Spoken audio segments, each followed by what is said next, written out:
mais quentinho.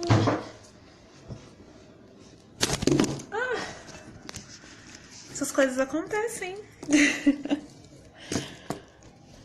Deixa eu arrumar esse suporte aqui, que ele não tá me ajudando hoje. Não sei o que aconteceu com ele.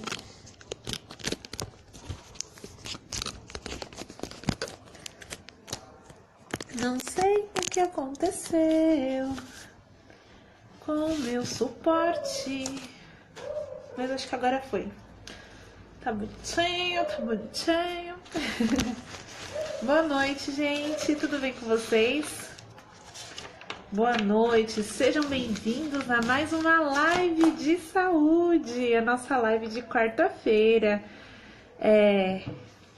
Hoje eu escolhi um assunto, novamente, assim, sobre emagrecimento, né? Sobre composição corporal e tudo mais, porque é o mais pedido.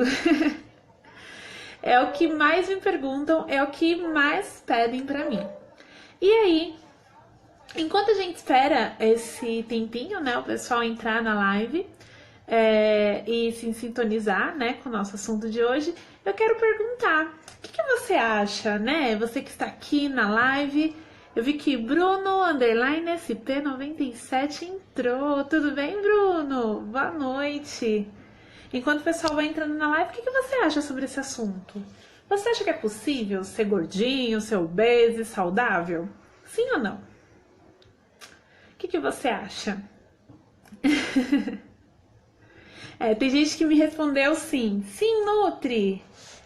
É possível, com certeza é possível. Eu tive algumas respostas, né? Que sim, com certeza é possível.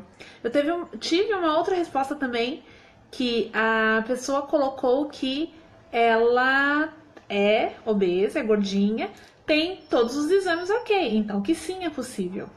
Mas eu também, pelo outro lado, né, outras pessoas falaram que não é possível. E aí, como que fica, né, nessa história? A gente sempre vê, né, programas de televisão, afirmando que sim ou afirmando que não. Será que existe um meio termo? Pelo que você conhece, pelo que você sabe, você acha que existe meio termo? Tem como equilibrar as duas coisas? Então tá, vamos começar então nossa live? Vamos começar? Então sejam bem-vindos de novo para quem chegou agora, para quem está chegando, seja bem-vindos. E aí, o nosso tema central é: Nutri, é possível ser obeso e saudável? Ou ser gordinho e saudável? Então vamos primeiro assim, vamos primeiro definir, né? O que é o gordinho, o que é a obesidade, né? Existem duas questões agora, né, que a gente pode colocar. Existe a questão estética, né? O que a pessoa se considera ou considera alguém gordinho ou acima do peso, depende muito do seu padrão pessoal de beleza. Ou o padrão, como muitas pessoas gostam de falar, o padrão imposto. O padrão que a gente vê na mídia, padrão de televisão, e isso difere também para homens e mulheres, né? Eu tô vendo que meu público hoje está mais masculino do que feminino. Isso é difícil, hein, gente? Que normalmente quem vem nas lives é mais as meninas, as mulheres preocupadas, né? Mas vocês estão de parabéns, hein, meninos? Então, essa noção de estar gordinho ou não, né? Essa parte do gordinho, ou gordo, né? Vamos falar a palavra gordo. Ela vai de acordo com a sua percepção, né? Porque a sua percepção ou a percepção que você tem dos outros. Eu conheço muitas pessoas que elas não se sentem. Elas estão acima do peso, mas elas não se sentem acima do peso ou não se sentem gordas, né?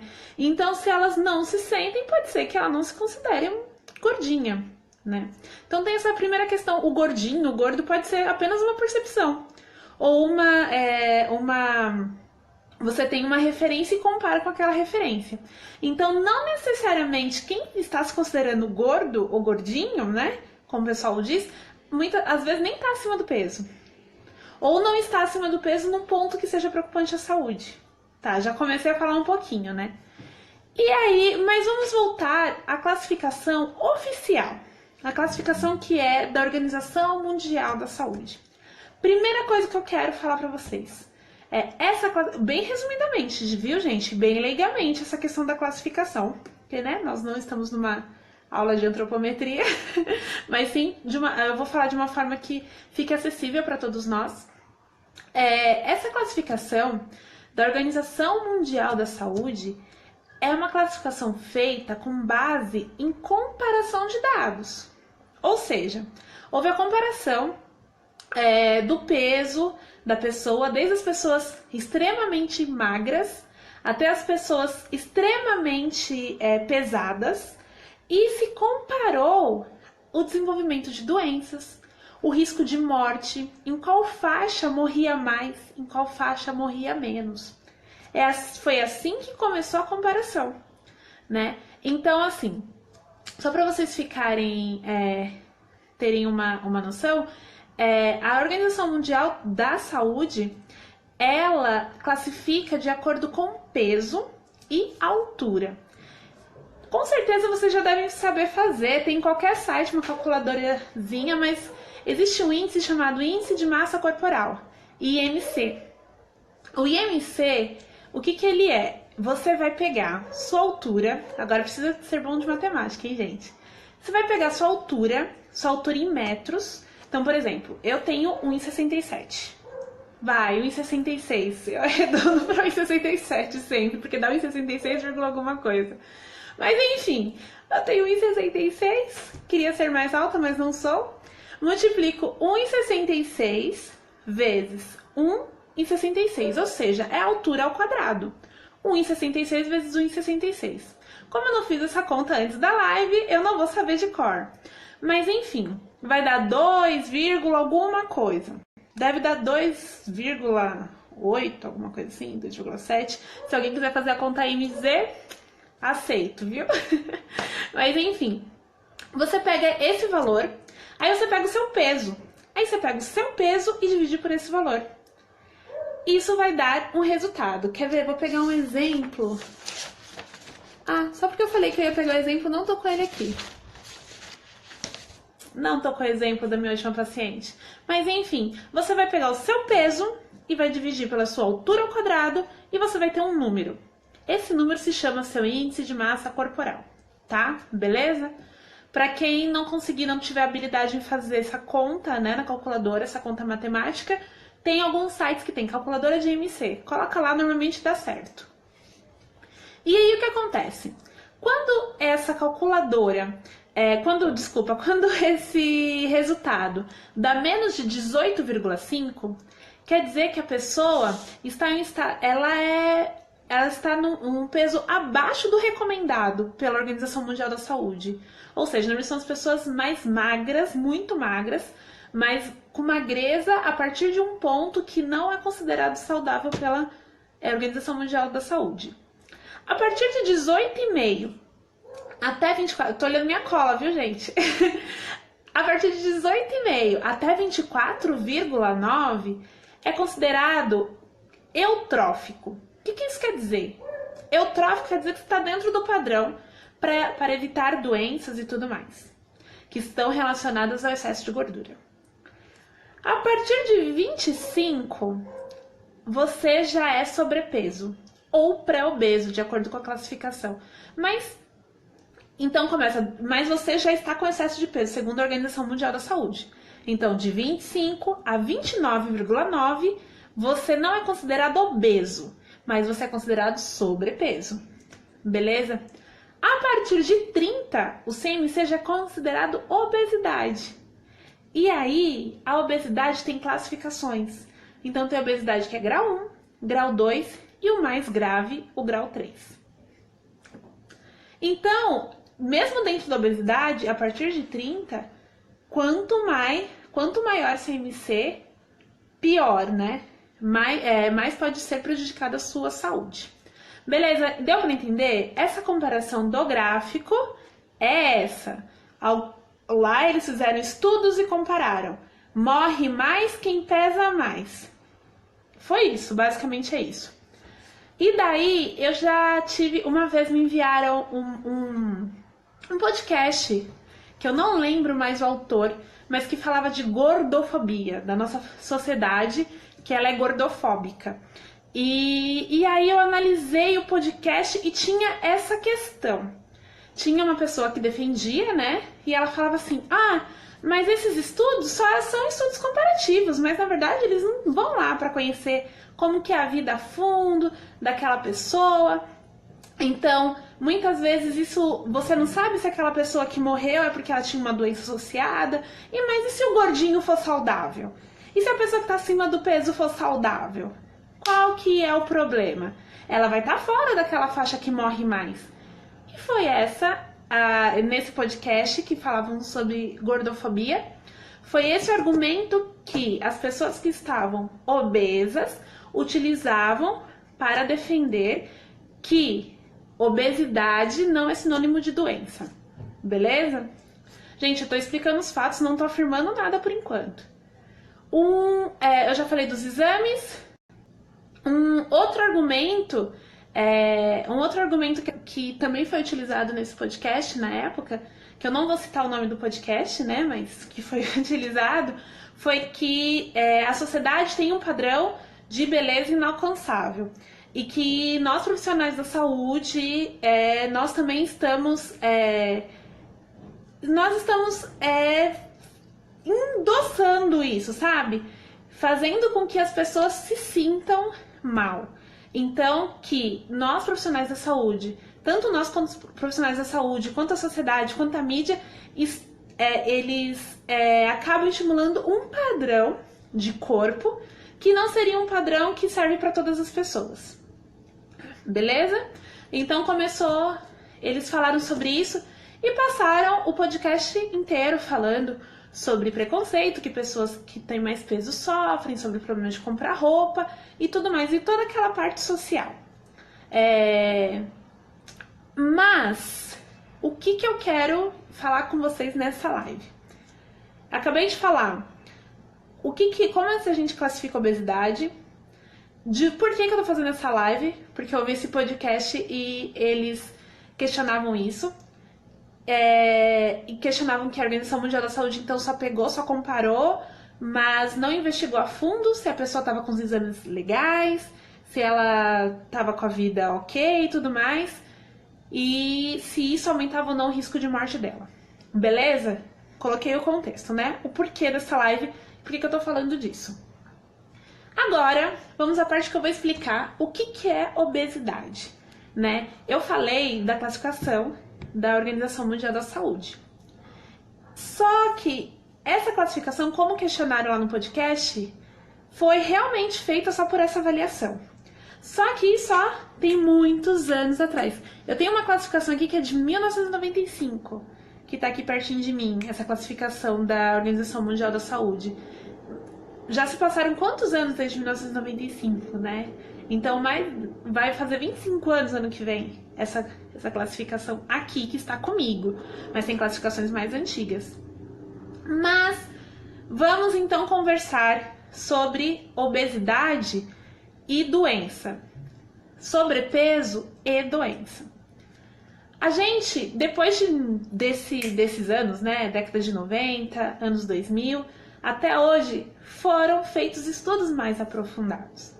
Então não é apenas classificar, pegar a galera que tem mais peso, colocar numa tabela e falar, vocês morrem mais, tá? E pegar lá no hospital e ver, pessoas mais pesadas morrem mais. Não é isso. Na verdade, a partir disso, começou a se estudar um pouco mais aprofundadamente. E aí, se descobriu que a obesidade não é uma doença que vem sozinha, né? Só que isso é um alerta. Só que isso não acontece, por exemplo, quando eu tenho 20 anos. Isso não acontece quando eu tenho 15 anos. Isso não acontece quando eu tenho 25. Está acontecendo mais, né? Mas normalmente, né? Isso não acontece quando eu tenho 30. Não acontece quando eu tenho 35. E vai, e daí por diante. Normalmente, quando você já tem esse quadro de obesidade, que você já começou desde jovem, ou você tende a desenvolver outras doenças associadas. Aí você fala, mas Nutri, o meu exame bioquímico que eu fiz tá uma belezinha. Meu médico falou que eu sou super saudável. Também super concordo. Dé, eu vou guardar sua pergunta aqui e depois eu respondo no final, tá? Sobre se a obesidade pode ser genética, sim ou não. Então, as doenças são mais associadas com pessoas que têm um sobrepeso maior, né? E aí, tem mais chances de desenvolvimento de hipertensão, de dislipidemia. Só vou falar algumas, viu, gente? Resistência insulínica, ou seja, que pode causar diabetes no futuro, disfunção endotelial, problemas renais e aumenta a inflamação. E tem outros elementos também, elementos que causam trombose e tudo mais. Então, assim, a obesidade está relacionada com isso. Mas você vai falar, mas eu conheço pessoas que estão dentro do peso adequado, segundo a Organização Mundial da Saúde, mas são toda ferrada de saúde. Eu não tenho, eu sou acima do peso e meus exames estão, ok. E aí, é isso que eu quero explicar também, que eu quero que vocês prestem muita atenção também. Como eu te disse, os estudos indicam que as pessoas com mais peso têm mais chances de ficarem mais doentes, terem doenças graves e complicações e risco de morte, beleza? O que acontece? Vocês sabem, vocês me conhecem já há um tempinho, eu sou da linha de nutrição funcional. Então, na nossa linha, a gente acredita que o corpo da pessoa, que isso é a verdade, né? Que o nosso corpo ele funciona em conjunto, então tá tudo interligado, né? E que através da nossa alimentação, do que a gente come, a gente pode refletir na nossa saúde. Então, a gente pode refletir no nosso estado de saúde. E o que acontece? Pra gente entender isso, nós estudamos uma bioquímica, tanto do alimento, né, quanto do nosso corpo. Então a gente estuda profundamente essa questão de fisiopatologia, de bioquímica, o que acontece dentro do nosso corpo. E para não ficar enrolando muito, né, para explicar para vocês, o que acontece? Existe um fator chamado inflamação, né, que é um fator inflamatório. É uma inflamação de baixo grau. Não é uma inflamação quando você tem uma dor de garganta ou você tá com uma gripe muito forte, você tá com resfriado, você faz um hemograma e aí tá super alto todos os seus parâmetros de inflamação e o médico te prescreve um medicamento anti-inflamatório. Existe uma inflamação que a gente chama de inflamação de baixo grau. E aí ela pode ser ocasionada pelo tipo de alimento que você come, pelos alimentos. Ela pode ser ocasionada quando o seu sistema, do seu trato gastrointestinal, ou seja, da boca até até o final do intestino, ele está desequilibrado, ou seja, tem uma permeabilidade intestinal, que eu acho que eu já falei disso em outras lives, mas rapidinho para vocês entenderem, permeabilidade intestinal é o quê? As nossas células do intestino tem que estar assim, bem juntinhas. Quando tem inflamação, quando tem um alimento que é mais inflamatório, que causa alergia, estão rindo, né? Que causam alergia, quando você está desequilibrado nas bactérias do seu intestino, que isso se chama desbiose, o que acontece? As células do intestino, elas abrem assim, um tiquinho. Só que esse tiquinho que elas abrem, que se chama permeabilidade, é onde pode entrar pedacinhos de bactérias que não são legais, e que eu fiz assim, né, que não são legais, e também pedaços de alimentos, de proteínas que não são digeridas da forma que deveriam ser, e quando elas entram para o nosso organismo, causa uma reação inflamatória de baixo grau.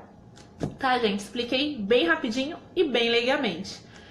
E também é associado o tecido adiposo à obesidade, é associado ao aumento dessa inflamação, tá?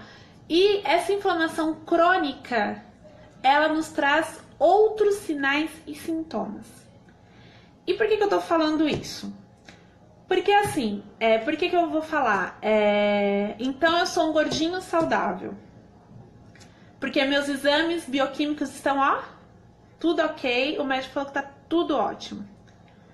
Só que a saúde, né, é uma coisa muito mais global. E essa questão da saúde, vamos pensar do nosso organismo, também é muito mais global. Eu tô cansada não, eu gosto muito, viu, gente? Venham, eu quero receber muitas pessoas no consultório. Mas assim, eu vejo muito no consultório pessoas que os exames bioquímicos estão ok. E aí chega o ponto. Não importa se elas estão acima do peso ou não. Ou se elas estão dentro daquela faixa de saúde.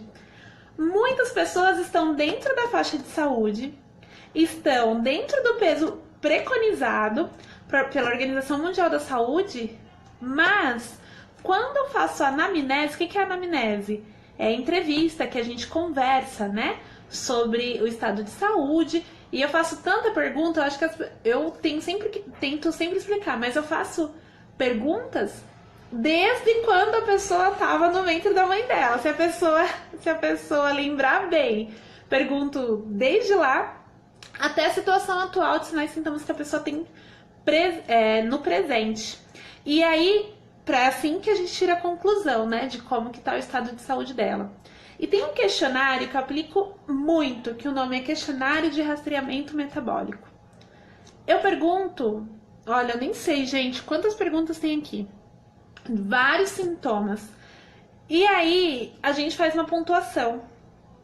Dificilmente, a não ser se a pessoa já tem uma alimentação equilibrada, uma alimentação regrada, as pessoas tiram a pontuação que seria desejável para esse questionário para considerar que ela não tem uma hipersensibilidade, que ela não tem um processo inflamatório. E, pasmem, a maioria das pessoas que estão muito acima do peso, elas têm mais sintomas. Então, é uma coisa que a gente vai relacionando.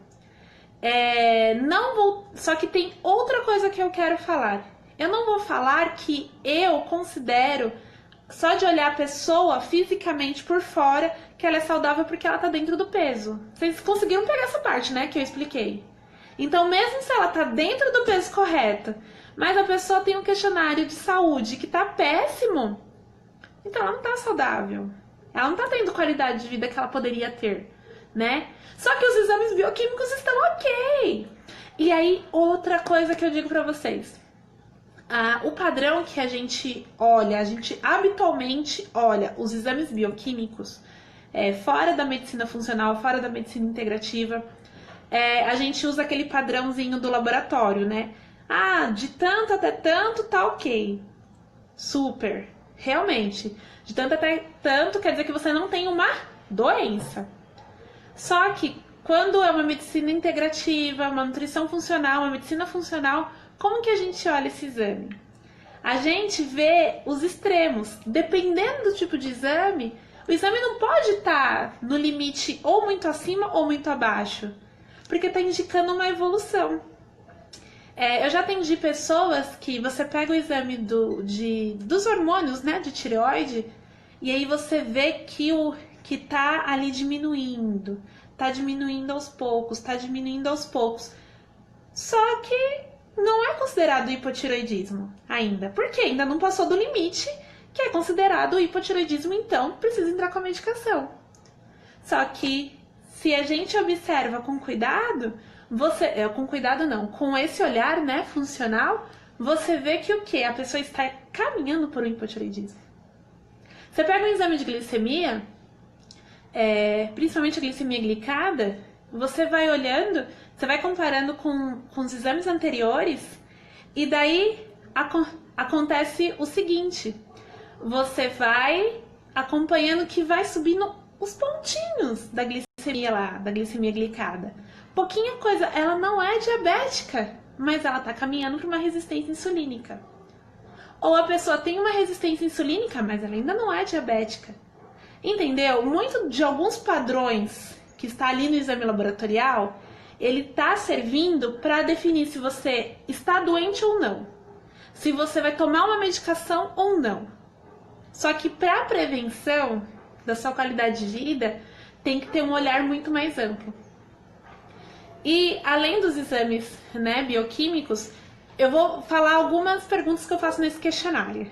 Se você tiver algumas perguntas, se você tiver algum desses sintomas, dá a cena, dá um joinha, ou fala aí, eu tenho esses, que podem ser ocasionados por hipersensibilidade alimentar, por inflamação. Por exemplo, dor de cabeça nos últimos 30 dias. Pensa assim: sensação de desmaio, tontura, olho lacrimejando ou coçando, olhos inchados, vermelhos, bolsa olheira abaixo dos olhos, visão borrada em túnel, coceira no ouvido, coceira na garganta, coceira na pele, dor de ouvido, infecção que seja recorrente, zunido, perda de audição, nariz para quem é alérgico, nariz entupido, problemas no seio nasal, corrimento, ataque de espirro, excessiva formação de muco, tosse crônica, tem muita coisa, necessidade frequente de limpar a garganta, falta de ar, muitas vezes a parte trato gastrointestinal, sente distensão abdominal, sente náusea, constipação ou diarreia, azia, dor estomacal, refluxo. Muitas vezes a questão de como a gente está se alimentando se reflete até nas nossas emoções, como ansiedade, irritabilidade, raiva, contribui para quadros depressivos. Então, gente, tem muita coisa. Fadiga, fadiga, moleza, frequentemente doente, perda de cabelo, suor excessivo. Nossa, tem milhares. Tem muitos aqui, muitos sintomas. E aí, conforme a gente vai relatando esses sintomas, eu vou fazendo a pontuação. Então, o que eu quero resumir um pouquinho, né? Resumindo um pouquinho a ópera, né? Se o gordinho pode ser saudável, sim ou não. A obesidade normalmente está ligada à doença, tá, gente? Isso, além dos estudos, também é prática clínica.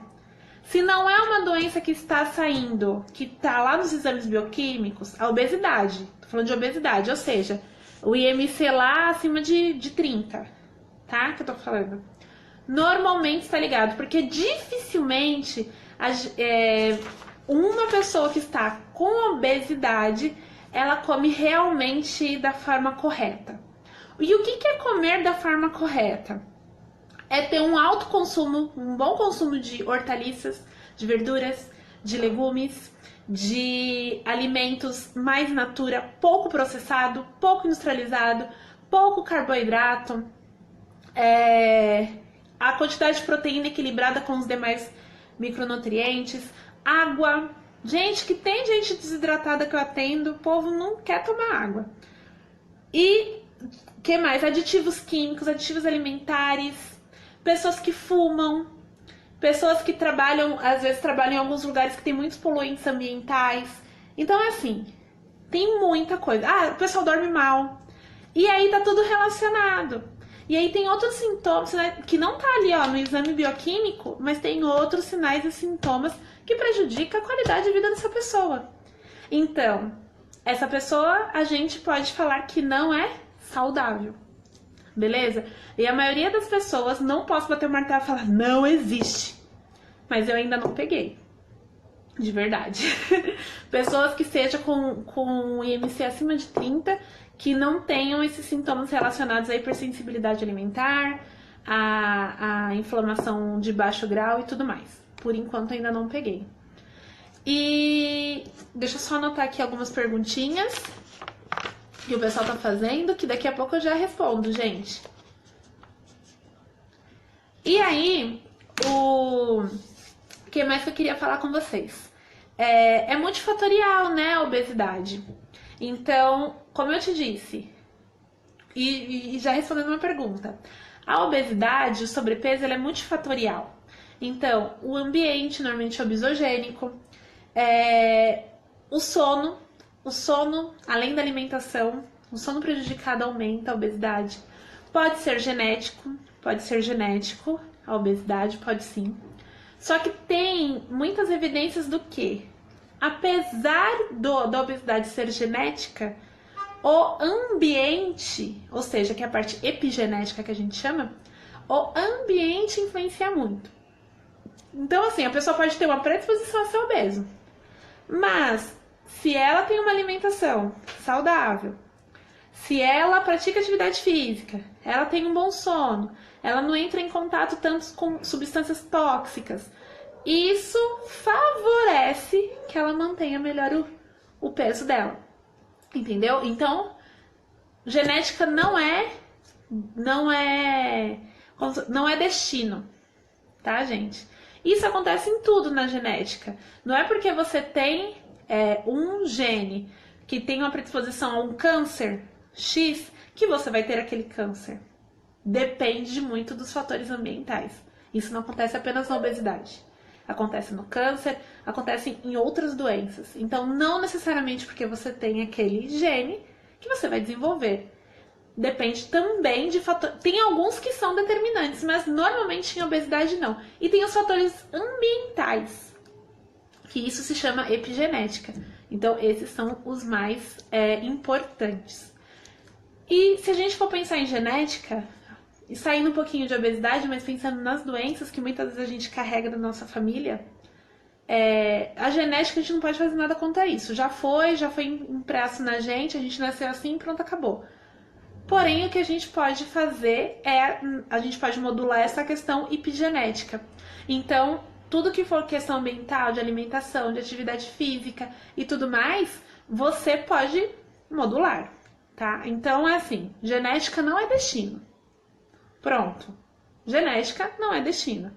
Então, se você tem a família inteira obesa e você também tá acima do peso e fala, não, eu puxei meu pai, puxei minha mãe, uma parte é genética e a outra parte é uma desculpona. Tá, gente? Eu tô rindo, mas é um negócio sério. E outra parte é desculpa, porque a gente precisa mudar o nosso estilo de vida, a gente precisa se mexer para poder conseguir algum objetivo. Por ter esse fator genético, você pode ter um biotipo. E outra coisa que a gente tem que falar de biotipo. Você pode ter um biotipo que você não vai ficar que nem aquela modelo magrela lá da passarela. Nunca, porque seu biotipo não é esse. Eu vou dar um exemplo. A minha mãe é magra, bem magra, e o corpo um pouquinho mais retinho. A família do meu pai, o meu pai também é magro, só que ele não é magro, ele é normal, né? Não é magro, não tem magreza. Mas a família do meu pai eu puxei mais a família do meu pai. Eles têm um biotipo de ter quadril largo. Um exemplo. E eu tenho muitas tias que elas são sobrepeso, obesidade e tudo mais. E eu tenho uma facilidade danada de ganhar peso. Sério. Eu não puxei a minha mãe, que ela consegue manter o pezinho dela há 20 anos o mesmo peso. Não importa o que aconteça. Então, eu sei que eu tenho essa facilidade de ganhar peso. Então, eu, Priscila, tô falando uma coisa pessoal mesmo, preciso sempre ter mais cuidado com a minha alimentação do que outras pessoas. Do que, por exemplo, meu irmão, que não engorda nem a pau. Entendeu? E nós somos irmãos. Então, é assim que funciona. A gente pode controlar alguns fatores. Então, se a gente pode controlar a alimentação, a atividade física, o que você ingere, então é isso que a gente tem que fazer. Belezinha? E deixa eu ver se eu já consegui falar alguns mitos e verdades. Aí você fala, e se eu tiver sobrepeso? E meus exames estiverem ok? E eu não tiver quase sinais e sintomas? Tiver alimentação equilibrada? Praticar atividade física? E aí, conversando com a Nutri, eu vejo que eu não tenho quase sinais e sintomas. Aí eu posso ser considerado um gordinho saudável? Sim! Sim, gente! Como eu te disse, tem coisas que a gente, por exemplo, de corpo, né? Eu tenho um corpo que eu posso emagrecer X, o meu quadril não vai ser menor. É o meu corpo, é o meu biotipo. Aliás, pelo meu biotipo, se eu emagreço muito, eu fico parecendo muito magra. porque fica desproporcional com o tamanho, com a minha estrutura, né? Com a estrutura do meu corpo. Então é assim, é possível? É. Mas é possível ser um gordinho saudável? É. Mas tem que ter poucos sinais e sintomas, os exames, fazer atividade física e controlar a alimentação. Ah, parabéns, parabéns! Aqui, ó. E nossa, então sou uma gordinha saudável, graças a Deus. Sim, se você está se cuidando, você é uma gordinha saudável, realmente. Isso tem que ver também, porque de verdade eu te conheço pessoalmente, eu não vou falar seu nome, eu não te considero gordinha. Porque a sua estrutura do seu corpo, ela é harmônica, né? E eu não te considero uma pessoa gordinha. Mas enfim, como eu disse, depende dos nossos parâmetros, né? E outra coisa, gente, muitos padrões de beleza não tem nada a ver com o nosso biotipo. Então, esquece isso. Padrões de biotipo, esquece. E, além do IMC, tem uma outra coisa que eu queria falar pra vocês. Além do IMC, não. Falando de IMC. Nem sempre o IMC, ele mostra a verdade. Por quê? Pensa assim. Se eu estou com sobrepeso, mas no IMC, né, fiz lá o peso sobre a altura e tal, faço atividade física, eu tô super saudável, né, como direitinho, tenho bastante massa muscular e, por exemplo, eu estou com 75 quilos, mas com bastante massa muscular.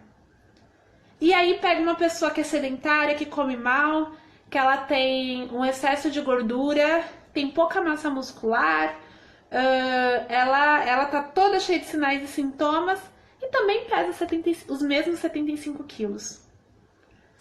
Na minha visão como nutricionista, porque a gente avalia a composição corporal da pessoa. Então, o que ela tem de massa muscular e o que ela não tem.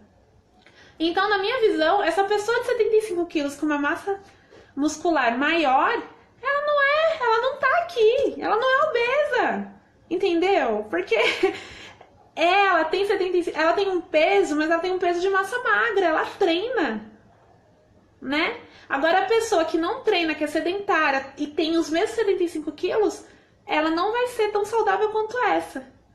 Então, entendeu? Não é a balança, não é exatamente o peso e a balança que indica se você é saudável ou não. Não é o peso, não é a balança, não é apenas os exames bioquímicos, né? Então, vários mitos que a gente foi quebrando. Então, é um conjunto de fatores que vão indicar se você está indo pelo caminho certo, sim ou não. Deu para entender? Deu? Se você gostou, me manda coraçãozinho. Agora chegou a hora de responder perguntas. Mande aí suas perguntas. Eu não sei se eu cheguei a falar. Tenho aqui o meu roteirinho. Tem algumas coisas que eu quero pontuar sobre a alimentação. É o de sempre, mas é o básico e é o que funciona. Tá, gente?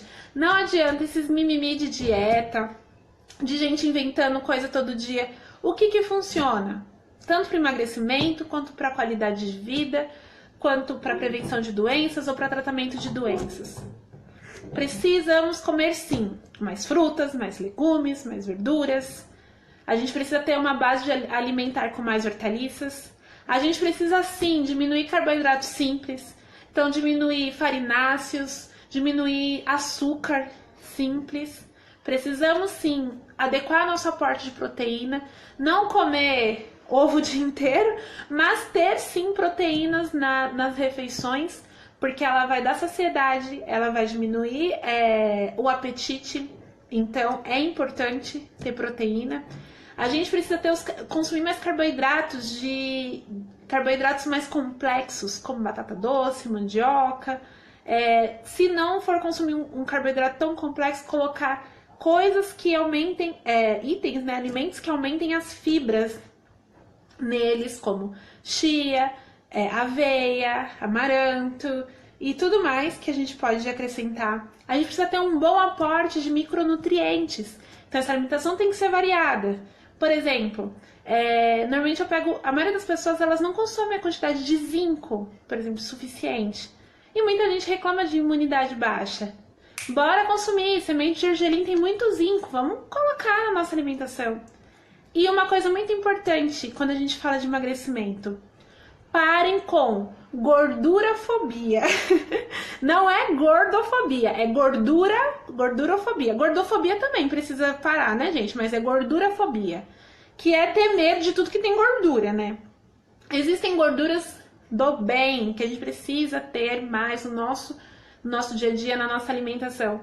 Então, as gorduras que tem são os azeites, óleo de coco, os óleos vegetais em si, os óleos que são prensados a frio principalmente, diminuir óleo de soja, soja que é disruptor endócrino, que aumenta alguns hormônios que acabam levando à obesidade. O que mais que eu posso falar pra vocês? E diminuir, lógico, o consumo de gordura saturada. Aí sim, a gente tem que ter um medinho, né? Pra não ficar comendo aquela gordura saturada, que é aquela gordura de origem animal, aquela que quando esfria fica sólida. Esse tipo de gordura realmente a gente tem que diminuir. Mas as gorduras do bem, que vem das castanhas, das oleaginosas, vem com selênio. Então, assim, tem que investir nisso. Tomar água, fazer atividade física e dormir, gente, dormir bem. E apesar que distúrbio do sono tem a ver também com o jeito que você se alimenta durante o dia. Sabia? E aí, agora, eu vou responder algumas perguntas. A primeira eu já respondi, que perguntaram se obesidade tem a ver com genética. A segunda foi sobre tireoide. Falou, quem tem disfunção na tireoide tem mais dificuldade para emagrecer? Sim ou não? O que vocês acham? Sim ou não? Sim ou não? O que vocês acham? Tem mais dificuldade para emagrecer? Sim ou não? Quem tem problema na tireoide? Eu vou falar para vocês uma coisa que depende. Da mesma forma que eu falei que genética não é destino, ter uma disfunção na tireoide, um hipotiroidismo no caso, né? Eu acho que é sobre hipotiroidismo que ela deve estar perguntando. Também não é destino. Por exemplo, quem tem um hipotiroidismo que diminui o seu metabolismo, você primeiro tem que procurar orientação médica, né? Se você tem um hipotiroidismo, tem que procurar orientação médica. Você precisa fazer o uso de uma medicação, tá? Para fazer esse controle da tireoide. Primeiro passo que você tem que fazer. Se seu metabolismo é mais lento ou ele consome menos, né, energia, menos caloria, o que você tem que fazer? Comer menos. Mas da maneira correta, lógico. Não é só comer menos, colocar pouco e pronto, acabou. Mas, de verdade, isso é uma continha assim bem básica. Se o meu metabolismo funciona menos, então eu tenho menos necessidades calóricas. Então, no geral, a sua alimentação vai ter que ser de baixa caloria, com uma caloria um pouco mais baixa, mas bem equilibrada com tudo isso que eu te falei, viu? Os nutrientes, os fitoquímicos e tudo mais. Então, a tireoide não é desculpa. Ela pode ser uma pedra no caminho, mas que ela não te impede de chegar lá, não te impede, tá bom? Também perguntaram assim, água emagrece? Tomar 2 litros de água emagrece? Sim e não. Sim e não é ótimo, né? Tomar água, muitas vezes nosso corpo confunde a necessidade de fome, de sede com fome. Então, às vezes você está desidratado, você está com sede, só que o nosso corpo, ele não sabe exatamente falar assim pra você. Fulaninha, minha querida, vai lá na cozinha, enche um copo de água, porque é de água que eu preciso.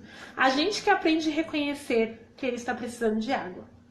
Muitas vezes, quando a gente está desidratado, o nosso corpo gera algum estímulo, porque assim, para o nosso corpo não importa de onde a água venha, entendeu? Então, assim, se você tem esse estímulo, você vai e come alguma coisa, nos alimentos em geral tem água dentro, né? Existe água dentro dos alimentos. Você está ajudando o seu corpo a satisfazer aquilo. Mas ao mesmo tempo você está ingerindo mais calorias, que às vezes não era o momento, quando você está comendo aquele alimento, aquilo no momento errado, que não era o momento. e dificulta o uso dessa água, porque quando a gente fala desses 2 litros de água, que é outro mito também, que não precisa ser 2 litros, depende de cada pessoa, mas em média 2 litros de água, a gente está falando de água livre, não a água ligada aos alimentos. A água que vai fazer a limpeza do seu corpo realmente. Tanto vai ajudar na função renal, quanto também na formação do bolo fecal, para que você não tenha constipação e tudo mais. Então é importante. Então assim, tomar água, ser bem hidratado, diminui essa vontade louca de comer. Então diminui um pouco. Então normalmente as pessoas que tomam mais água, mas não tô falando, gente, para fazer aquela dieta louca, em vez de almoçar vou tomar água. Não, não é isso. Tomar água nos intervalos, entre as refeições, ficar bem hidratadinho, isso provavelmente vai fazer com que você tenha menos fome, entendeu? É isso da água. Mais alguma pergunta? Pri, quando bate aquela vontade de comer doce, a fruta não me satisfaz. Não me satisfaz, deixa eu falar o negócio direito. Qual a melhor dica? Então, a melhor dica depende. Sabe por quê? Tem a questão de acostumar o paladar. E isso demora um pouquinho. Eu já te falei que eu, por exemplo, eu tomo sucos, cafés, chás, todas as bebidas sem açúcar. E para eu acostumar o paladar foi um processo. Então eu fui retirando o açúcar até eu conseguir chegar o dia que eu consegui tomar sem açúcar. Então, acostumar o paladar com o sabor doce da fruta também é um processo, né? E outra coisa, se você fez uma refeição bem feita, que te deixou saciada, provavelmente você não vai ter essa necessidade tão grande de consumir um carboidrato simples logo depois da refeição. Então, assim, abusa das fibras, das saladas cruas, mastigue bastante, faça uma refeição que não seja muito rápida, saboreie os alimentos, coma com tranquilidade, se possível. Eu sei que a nossa vida é muito corrida, mas coma com tranquilidade, se possível. Depois você vai pegar essa fruta, você vai comê-la, saboreando. Agora, também tem que ver o horário que você está falando dessa fruta. Por exemplo, um lanche da tarde. Você almoçou, já tem 3 horas e você quer comer só uma frutinha de lanche da tarde. O que acontece? A fruta tem um carboidrato... Depende da fruta, mas a maioria tem, por exemplo, uma banana. É um carboidrato de fácil digestão. Então, o que acontece? Você mastiga muito rápido, come muito rápido, digere muito rápido, tem mais fome. E aí, se você tem um paladar que gosta mais de doce, você vai lembrar do doce. Se você gosta mais de salgado, você vai lembrar do salgado. O que você pode fazer aí? Não faça um lanchinho só de carboidrato. Mesmo se for o carboidrato da fruta, coloca algum tipo de proteína aí. Então você pode colocar um ovo mexido, pode colocar lentilha, pode colocar... Tem até agora uns suplementos que tem flocos, que mais? Você pode colocar também fibras, coloca amaranto, que também é amaranto e a quinoa, que é uma ótima fonte de proteína e fibra. Coloca chia, linhaça, sabe? Dá sustância para esse lanche, para que seja um lanche que seja com baixa caloria, com bastante fibra e que isso te sacie, que te dê saciedade. Acho que é isso. E aí também me perguntaram de suplementação. Às vezes, muitas vezes, da maioria das vezes, principalmente no começo, né, quando você está fazendo um processo de reeducação alimentar, você precisa suplementar alguns alimentos além da alimentação. Desculpa, alguns nutrientes além da alimentação. E aí pode ser que precise ou não de uma suplementação. E depende de cada sintoma. Por exemplo, às vezes uma pessoa muito ansiosa precisa suplementar um pouco de triptofano.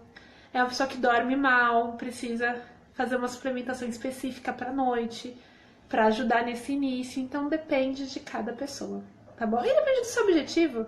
Às vezes você também tá com a pele muito ressecada, precisa colocar uns óleos. Você tá querendo cuidar da pele, do cabelo. Então depende da suplementação que é ideal para quem tá no processo de emagrecimento. E aí, gente? Consegui responder a pergunta? Vocês estão satisfeitos? Entenderam? Gostaram da live? Espero que sim. Essa live foi longa hoje, ó, já é 9h54. Daqui a pouco o Instagram me corta. Então é isso, gente. Um beijo imenso. Fiquem com Deus. Muito obrigada por terem ficado esse tempinho aqui comigo. Deus abençoe cada um de vocês. Tchau, tchau. E até a próxima live. Tchau, tchau, meus amores. A vocês que são maravilhosos. Tchau, tchau.